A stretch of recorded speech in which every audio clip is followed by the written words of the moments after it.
Venice is a dream floating on a lagoon. An incredible dream lived by the men and women who fled the invading barbarians and took refuge in a marshy and inhospitable swamp. And yet, over time, they built one of the most beautiful cities in the world and founded a maritime power that endured for centuries.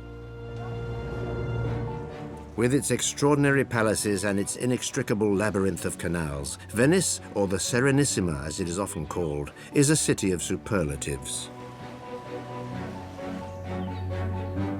Venice is closely tied to the lagoon and its magnificent islands, its colorful villages, and its age-old traditions.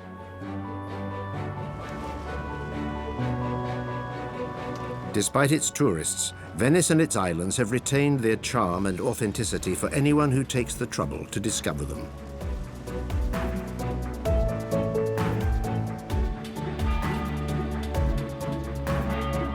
Venice is crossed by the Grand Canal.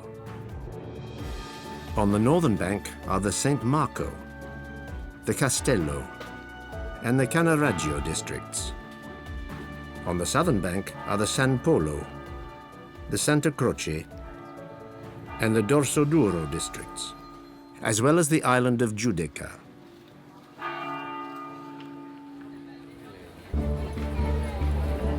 The Doge's Palace was the residence of the city's rulers and the symbol of their power.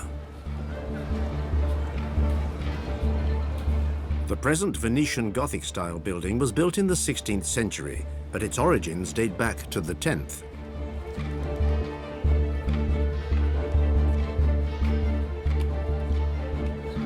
The Doges ruled as absolute masters. Heads of the army and the legislature, the Doges were elected for life by a committee of 41 electors, all members of the aristocracy, the patricians.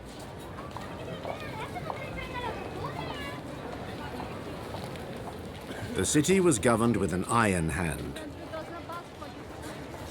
Anyone sentenced to death was executed in front of the Doge's palace, while others rotted in the Piombi prison. Among the prisoners was the famous Casanova. All convicts had to walk across the Bridge of Sighs, today one of the city's main tourist attractions. Built in 1614, this white limestone bridge was designed by Antonio Contino. It's the city's only covered bridge, and a bridge from which it was impossible to escape or to jump from.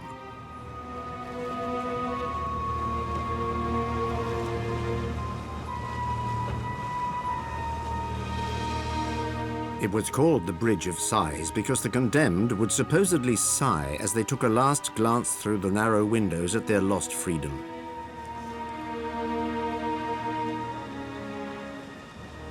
On the 26th of July, 1755, Giacomo Casanova crossed the bridge into his cell. He had no idea why he'd been convicted, as offenders were not given the details of their cases.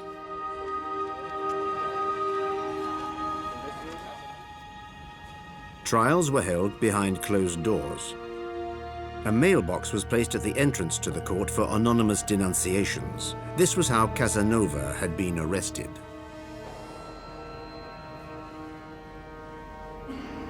He had long been watched by the inquisitors, as he was a well-known libertine. But it was for having seduced a nun from Murano, who happened to be the mistress of the French ambassador, that Casanova ended up behind bars. He nonetheless received preferential treatment. He was not tortured, as many convicts were, and he was given a spacious cell in the new prison built 150 years earlier. 14 months after his incarceration, Casanova managed to escape. He slipped by the guards standing next to his cell and made his way through the lead roofs of the famous prison to the entrance gate, which an accomplice had left open for him.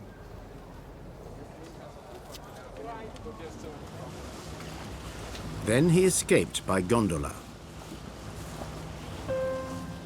By boat, Venice changes face.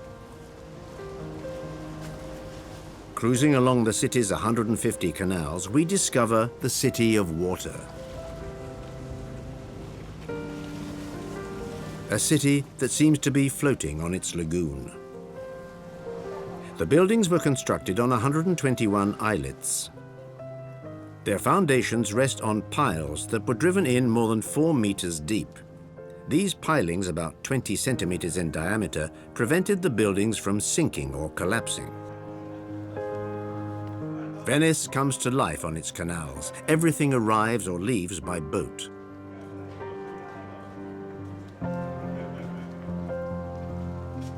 Early in the morning, long before the tourists take possession of the city, you can see boats supplying shops with foodstuffs, including fruits and vegetables grown on the islands of the lagoon, as well as all manner of other things necessary for everyday life.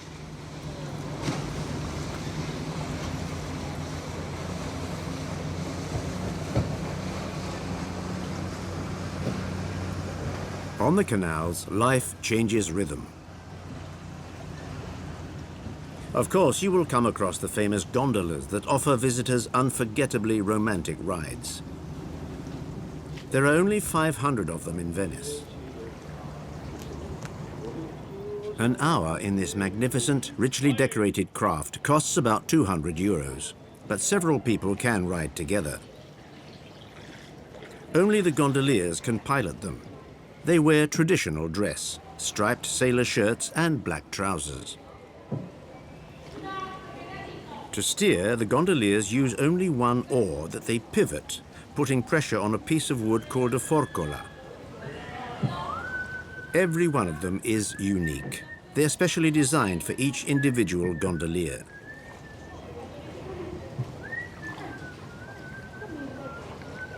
Their average salary is €10,000 a month. Gondoliers form a very closed caste, a real fraternity where they all know each other. The huge bell tower on St. Mark's Square dominates the city. It's over 98 meters tall and is surmounted by a balustrade that houses 5 bells and a cubic structure on whose tympana are engraved the Venetian emblems of the Lion of St. Mark, as well as allegories of Lady Justice. It was originally a watchtower built between the 9th and 12th centuries. Prone to fire, it had to be rebuilt several times before finally collapsing in 1902. The present tower dates from 1922. St. Mark's Square is the heart of Venice. It's the center of political and religious power in the city. The square is 180 meters long and 70 meters wide. It's encircled by the procuracies. Built in the 16th century, these served as living quarters for the powerful judges of the Serenissima. The oldest building is on the northern side of the square. It stands next to the famous clock tower built in 1499 by architect Mauro Coduzzi. It's called the Moorish Tower in reference to the bronze figures that strike the bells.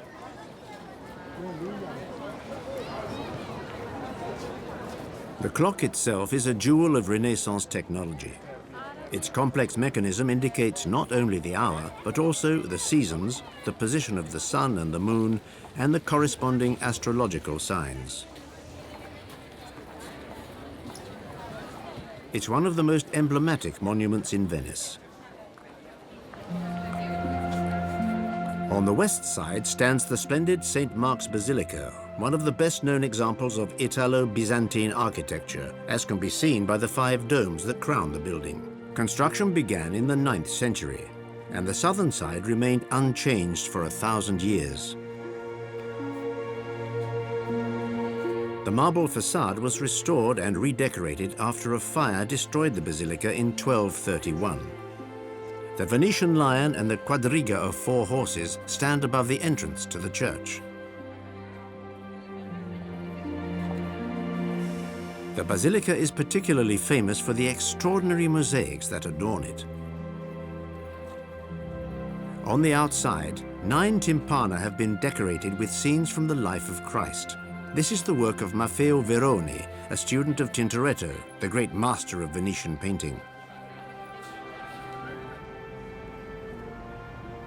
The inside of the church is absolutely magnificent, with its domes, walls and ceilings entirely covered by mosaics that were made between the 9th and 13th centuries by Greek and Venetian artists. Covering a total area of 8,600 square meters, they were made with Murano-colored glass, enamels and a great deal of gold. This is why St. Marco Basilica is often called the Church of Gold.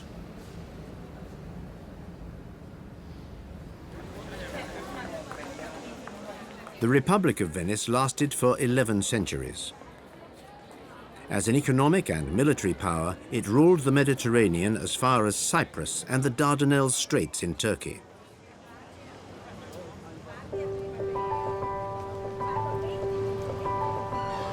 There are only 2 workshops left that continue to make traditional gondolas. One of them is on the island of Dorsoduro, south of the historic quarter. It's a small workshop that makes 2 or 3 gondolas a year. The larger workshop is on the island of Giudecca, south of Venice. This is Franco Vianello's workshop.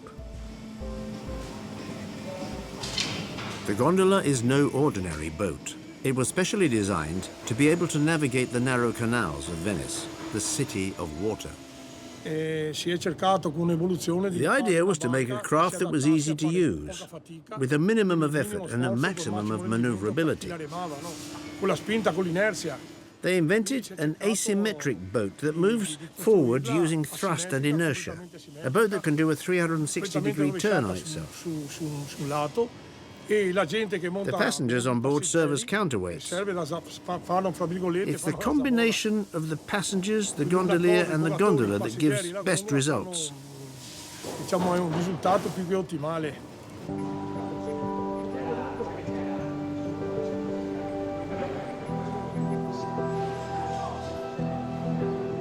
Today, most gondoliers will be seen wearing sports shoes, but others continue to wear the traditional Venetian Furlane slippers. They're rather hard to find these days. There's only one shop that still makes them, and that's Massimo Ritura's. He learned the trade from his father, and he's been repairing these famous velvet Venetian slippers since he was a child. Furlanes are typical Venetian slippers. They were worn at the time of the Venetian Republic. It's a piece of velvet with a superimposed lining on top for strength. The lining is cotton. We only use cotton. This here is jute.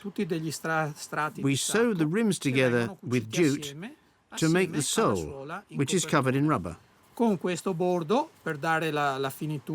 finishing, we sew the side to the top piece. The sewing is all done by hand. Look how I'm doing it. I have to push hard, which is why it's done by hand. There's no machine that can do what I'm doing, that can do this type of sewing. This is an ecological shoe. Everything is made from anti-allergenic fabrics, and they're light and comfortable, and they take on the shape of the foot. When you walk in them, you can feel just how comfortable they really are. Massimo's shop is located in the St. Mark district. It's the oldest district in Venice and the tourist center of the city. With narrow alleyways, little squares called campos, and hundreds of bridges spanning the narrow canals. St. Mark's is a labyrinth, and it's a real joy to get lost in it while searching for the many treasures hidden within the city. Such as the Church of dei Miracoli. This is probably one of the most beautiful churches in Venice. One of the very first Renaissance buildings in the city, it was built by a Milanese architect, Pietro Lombardo, in 1489. Entirely covered in polychrome marble, its facade is adorned with crosses and geometric shapes. The portal is surmounted by a tympanum decorated with the bust of the Virgin and Child, a sculpture by Giovanni Giorgio Lascari. The expressions of the faces are remarkable.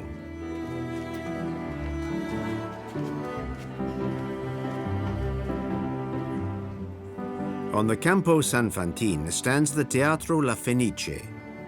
It's one of the most prestigious opera houses in the world. It was inaugurated in 1792.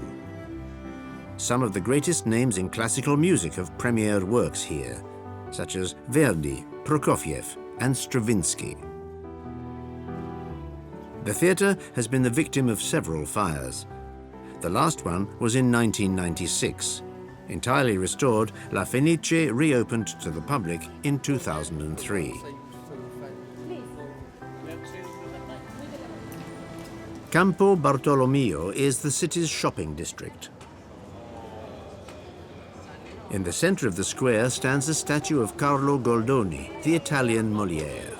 Goldoni, an 18th century playwright, is considered the father of modern Italian comedy.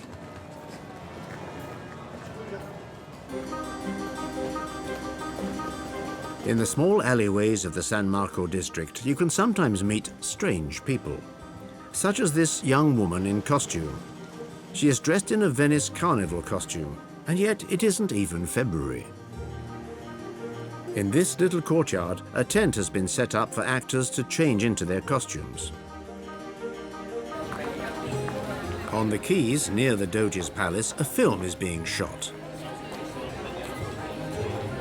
The extras are in costume. The action takes place during the famous Carnival of Venice, which is held between mid-January and mid-February, from Ash Wednesday to Mardi Gras. It attracts visitors from around the entire world. This tradition dates back to the Middle Ages, almost 1,000 years ago. Originally, the carnival was the occasion for people to dress up and have fun. During the festivities, social constraints and privileges were done away with in a sort of egalitarian ritual where everyone could wander through the city incognito. People chose costumes that represented the class opposite the one they belonged to. The rich disguised themselves as poor, and the common people as aristocrats. Shops selling masks are everywhere. Display windows show richly decorated ornaments.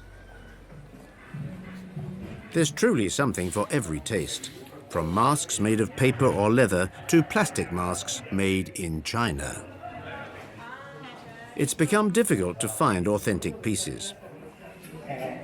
In a small shop called the Philosopher's Stone, Carlo Setti has been making real Venice carnival masks for 54 years. Here's the mold. It's a little dusty. And here, this is a negative mold. First, you put a layer of papier-mâché into it, if possible, without adding glue, so it doesn't stick to the mold. Then, you glue on the other layers of paper and let the mask dry. Once they're dry, paper carnival masks are painted and decorated by hand. But there are also stronger masks made of leather. They are used by actors in the Commedia dell'Arte, a popular form of Italian theatre. To make leather masks, we use a positive mold. First, we dampen the leather. Then we place it, as best we can, on the mold. Finally, using a piece of wood and a small horn hammer, we hit it. We remove it and hit it again, and again. Here's a piece of wood and a hammer for leather masks. We hammer, we stop, and then we keep at it until we get the mask that we want to make. Here's a finished mask. It still has to be painted. And here's the mold.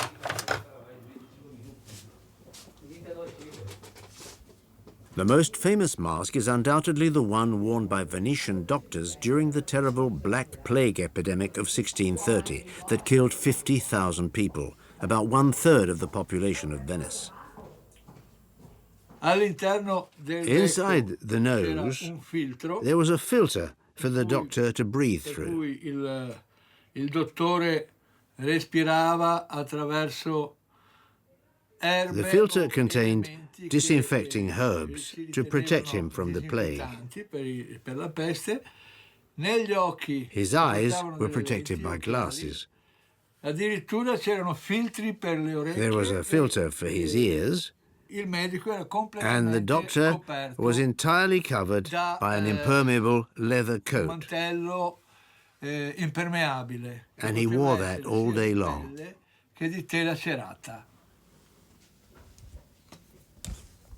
The traditional Venetian mask is disappearing. It might soon be just a memory in the old man's mind. His workshop is one of the last. There's only a handful of mask makers left.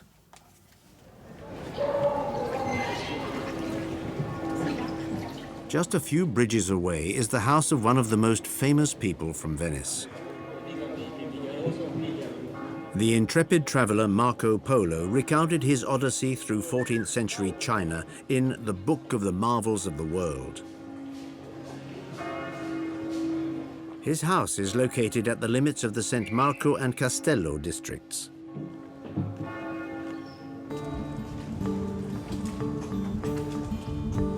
On the quays near the Doge's Palace, you can admire Venice's famous palaces.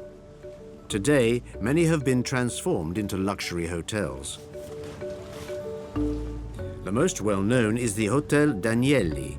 In the past, it welcomed prestigious guests such as Goethe, Émile Zola, and Charles Dickens. The quays continue in the Castello district as far as the Arsenal. This was the center of the Venetian naval industry from the 12th century. Thanks to the impressive ships built here, the Republic of Venice was able to fight the Ottomans in the Aegean Sea and to extend their trade as far as northern Europe.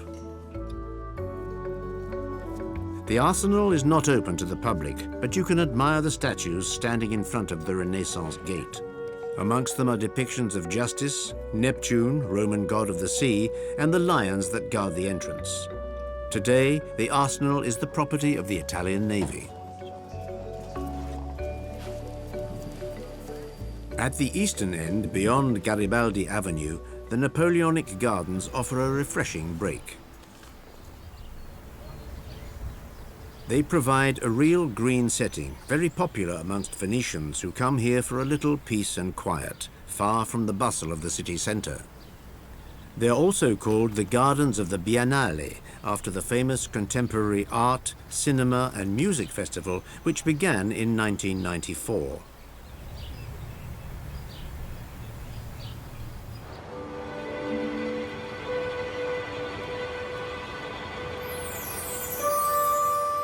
To the northwest, Cannaregio is on the other side of the city. With its small squares and alleyways, it has remained a popular, authentic district.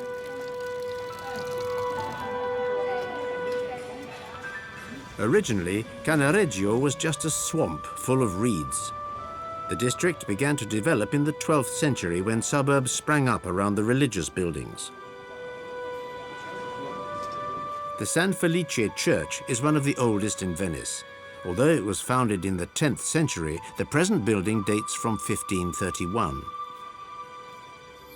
Although not frequently visited, this little church contains some remarkable paintings and is a real treasure trove. We can admire this Saint Demetrius, a very early work by Tintoretto.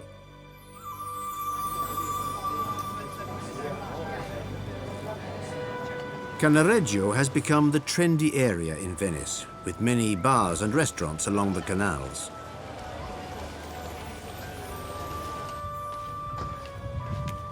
Spanning the San Felice Canal is the Chiodo Bridge, the oldest bridge in Venice. It is without parapets. Not far from the Bridge of Arrows, a little passageway leads to the Jewish ghetto of Venice. In the 16th century, the Jews moved into the Cannaregio district, and they were not allowed to leave it. Jews had a special status. They had to wear a badge in the shape of a yellow wheel to distinguish them from other Venetians. The buildings here are characteristic of the ghetto. They alone have more than 3 stories. There are 5 synagogues in the district. In 1938, there were 1,200 Jews living in the ghetto.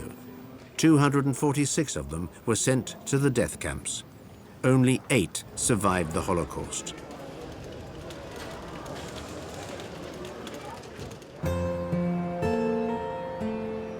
The Venetian lagoon covers 550 square kilometers.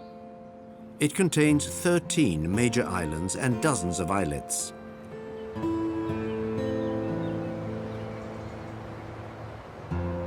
To the north is the picturesque little island of Burano, famous for its vividly colored houses. It's said that the fishermen regularly painted the facades of their homes in order to be able to recognize them in the mist.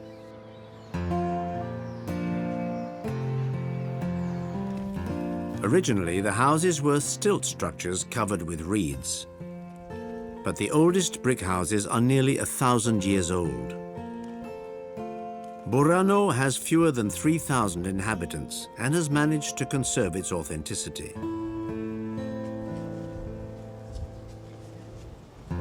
Nothing seems to have changed over the centuries. It's good to stroll along the quays and enjoy the tranquility of the place. Here, we are far from the crowds.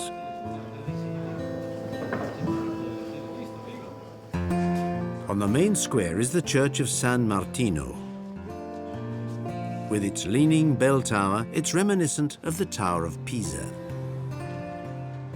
Although it was founded during the Middle Ages, the present structure was rebuilt in the 16th century. The interior of the church is Baroque and houses the reliquary of St. Alban. According to legend, the waters of the lagoon bore up a sarcophagus containing his relics, which only the children were capable of bringing back to dry land.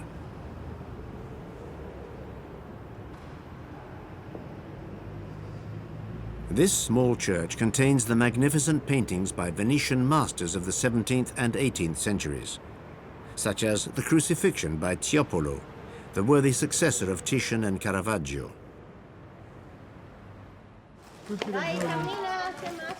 Along the streets of Burano, there are many shops selling the famous Burano lace, merletti. We have an appointment with one of the last lace makers in the city, Giovanna Vitturi.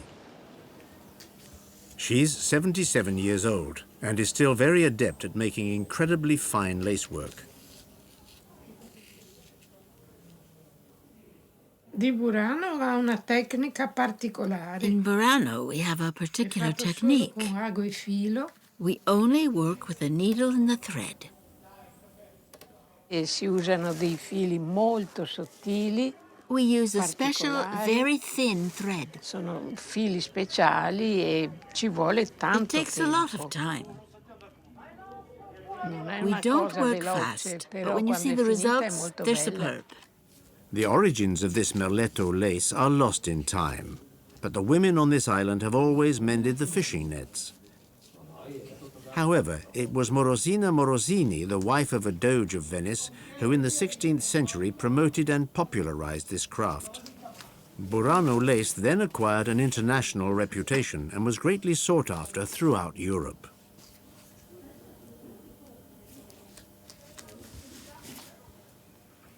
Questa qua è tutto merletto. Everything that you originale see di here Burano. is Burano lace.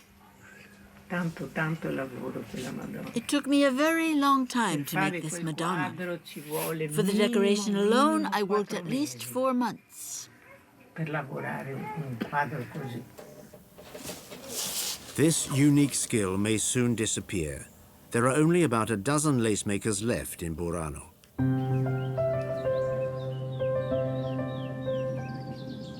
Mazzorbo faces Burano. This island is one of the garden islands of Venice.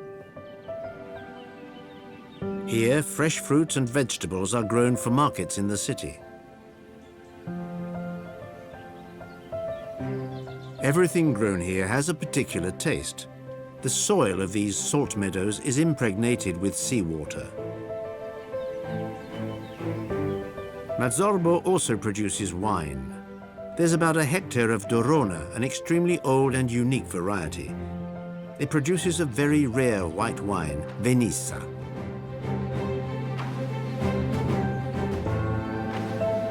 We continue northwards towards Torcello. This was one of the very first Roman colonies in Veneti. It's a charming and peaceful island. In the center of the town is the church of Santa Maria Assunta. This Venetian Byzantine-style basilica dates from the 11th century, but was originally founded in 639.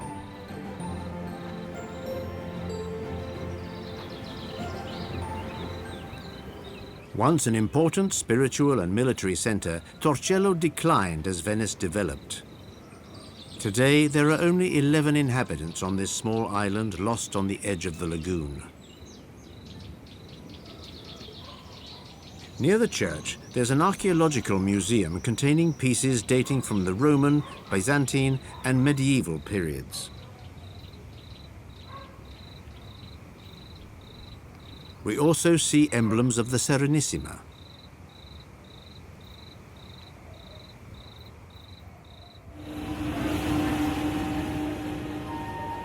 Murano, on the way to Venice, is famous for its glassmakers and should not be missed.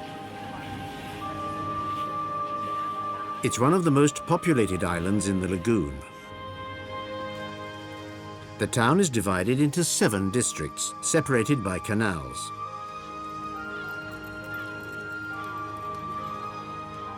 Palaces and bourgeois mansions line the quays. Most of them still belong to the wealthy families who own the numerous glassworks on the island.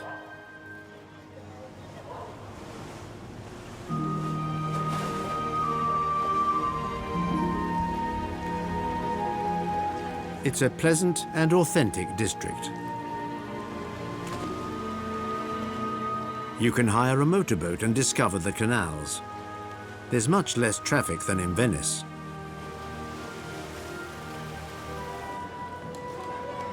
For here, what attracts the crowds are the many shops that sell the magnificent colored glass objects that have made the international reputation of this small, quiet island.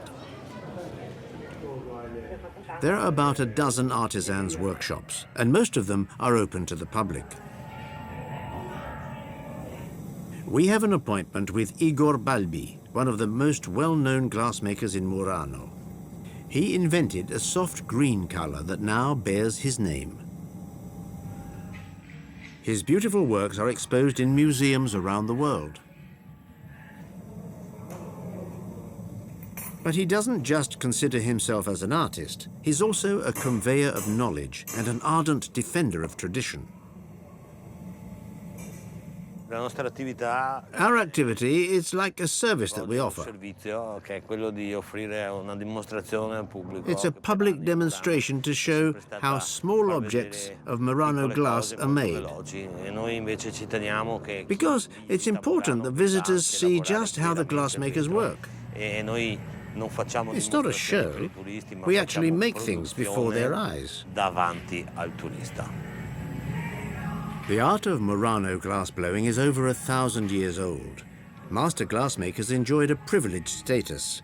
Although only commoners, they were allowed to marry into the nobility. However, in order to retain the secrets of the trade, they were formally forbidden to leave the island. They were geniuses, inventors with ever innovative techniques, and the Serenissima wanted to keep these secrets.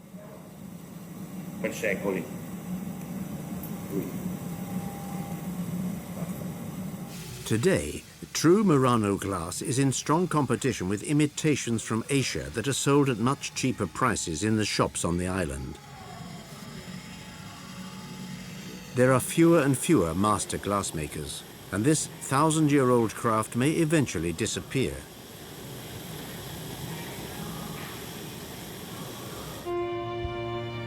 Just opposite Murano is Isola di San Michele, Venice's cemetery. At the northern extremity is a monastery dedicated to St. Michael the Archangel.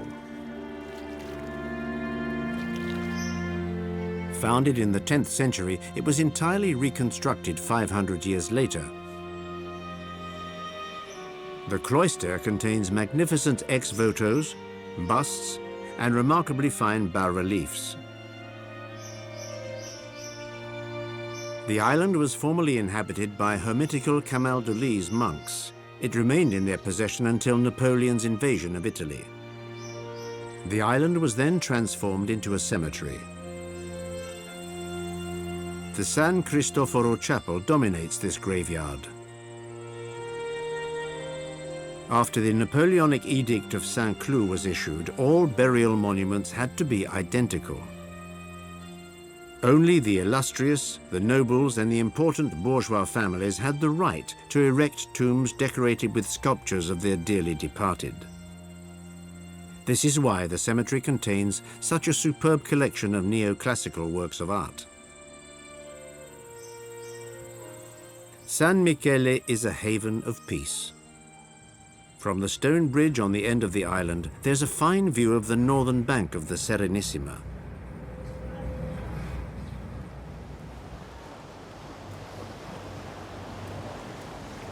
Near the eastern approach to Venice, the island of San Giorgio Maggiore stands sentinel over the entrance to the Grand Canal.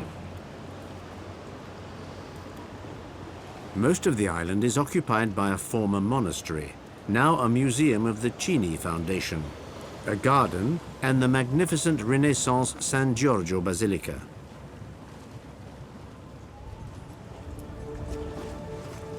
The Grand Canal is the principal artery of Venice. It's the city's lifeline. Called the Canalazzo by the Venetians, it forms a large reversed S that divides the city in two over nearly 4 kilometers. It's constantly plied by all sorts of boats. By the vaporetti, the water buses of Venice. By water taxis and police craft.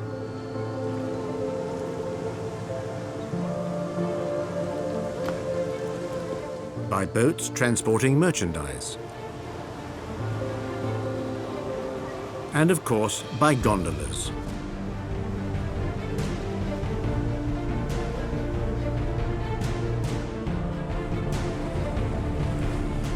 To actually cross the Grand Canal, you must take a traghetto.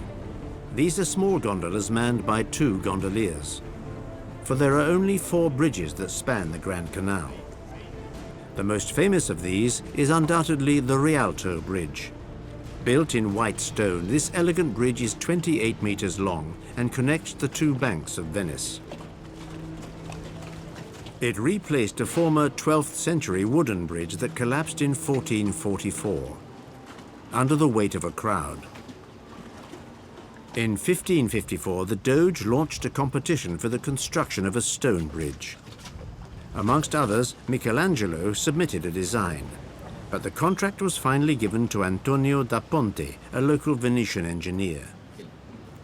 The Rialto Bridge is one of the emblems of Venice. It has 3 pedestrian walkways separated by 2 series of 6 perfectly symmetrical arches.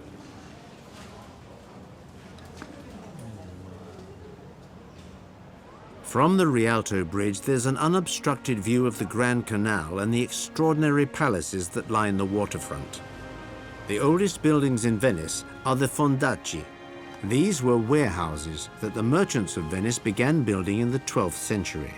Today, many of them house museums, such as the Tedeschi Foundation and the Natural History Museum.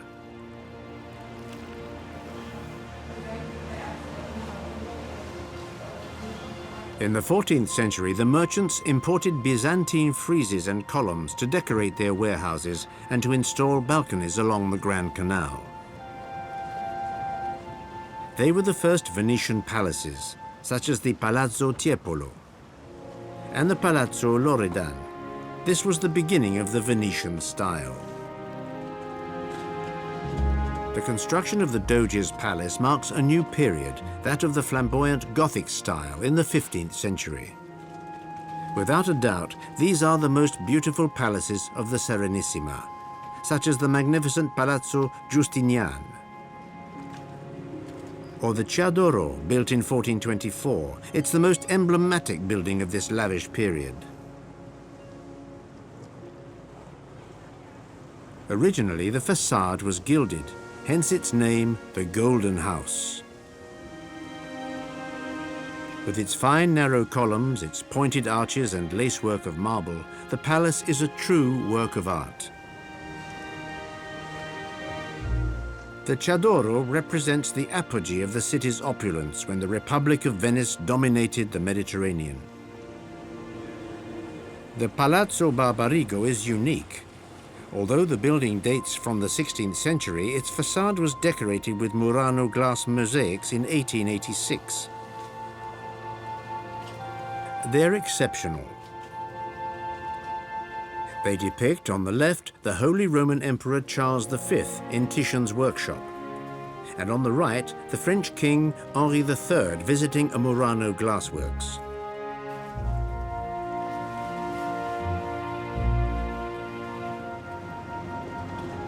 Most of the palaces have become either hotels or museums, such as the Ciarezzonico, a masterpiece of Venetian Baroque architecture. Today, it houses the Settecento Museum, or the Palazzo Werner de Leone, which houses the Peggy Guggenheim collection.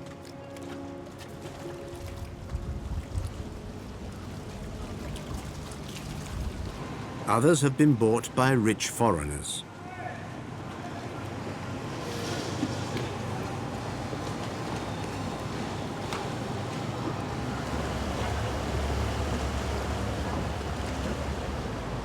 The Palazzo Michele del Brusa, rebuilt in the 18th century in a neoclassical style, has opened its doors for us. In 1774, it was completely destroyed by a fire due to the neglect of a maid. It was rebuilt 3 years later. The interiors were decorated in stucco, statues and frescoes made by the artist Jacopo Guarana.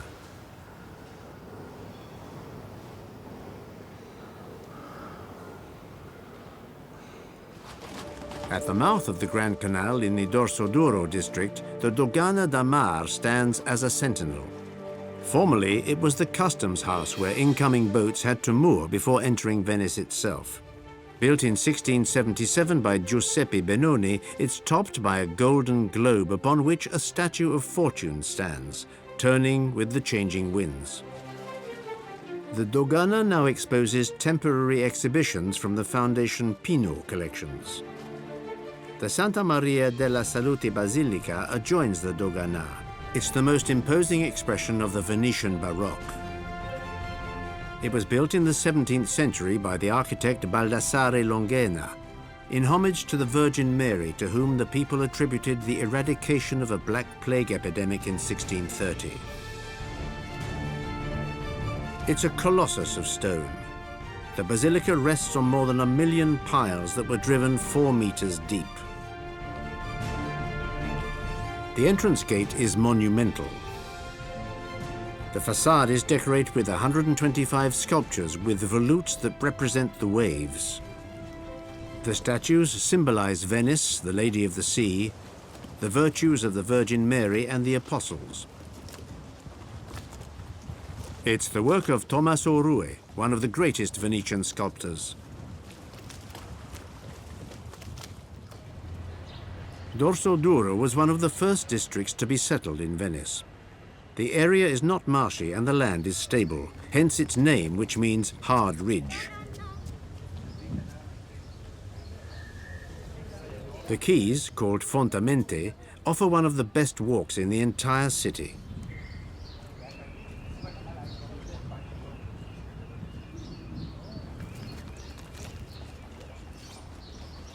Today, Dorsoduro is the students' district, and the many bars and restaurants in the area are their favorite haunts.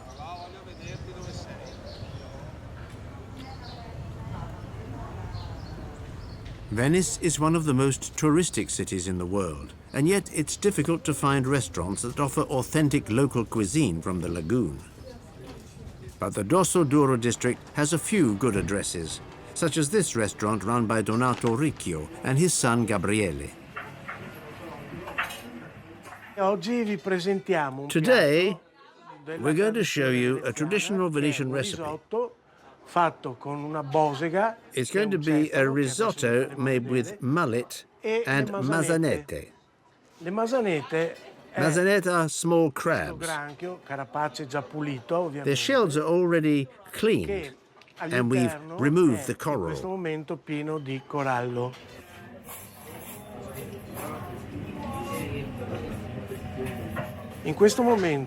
This is the type of fish that we cook. We cut fillets of this oily fish. They go very well with rice. Then we prepare the risotto with the flesh of the mullet and the coral of the crabs that I've shown you.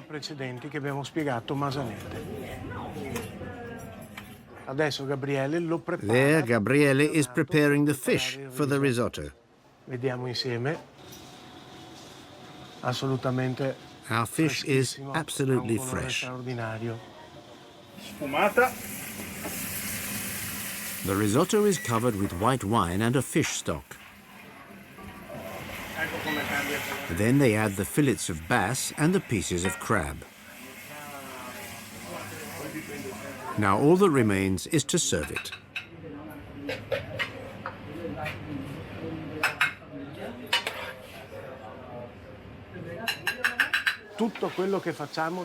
We taste everything that we cook before we serve it. There you are, look at me. North of Dosso d'Oro, far off the beaten track, the Santa Croce and San Polo districts have retained their authenticity.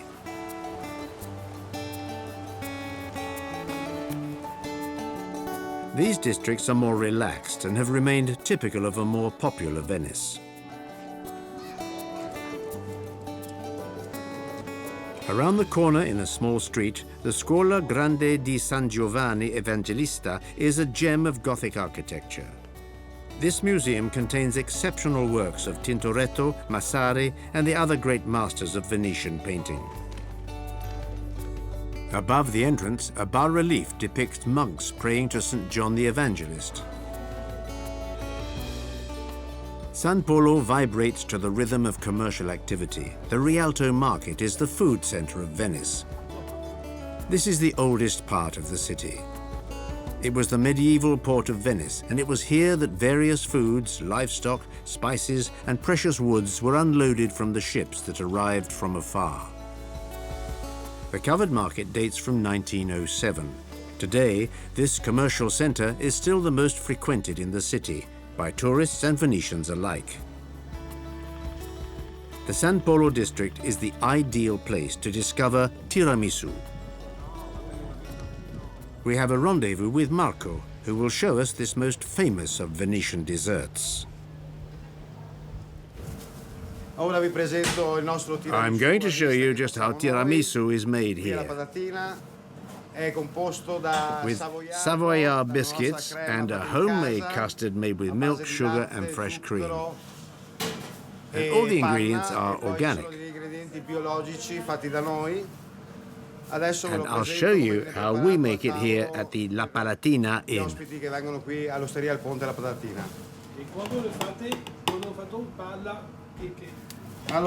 First, I get our custard ready.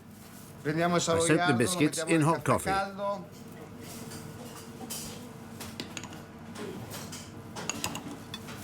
This is a dessert from Treviso, but it's also made in Venice. Our tiramisu is made with organic cream and our own mascarpone.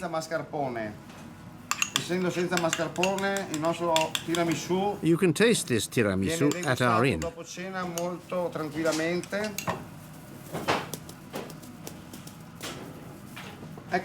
Voila, la Palatina tiramisu from San Polo.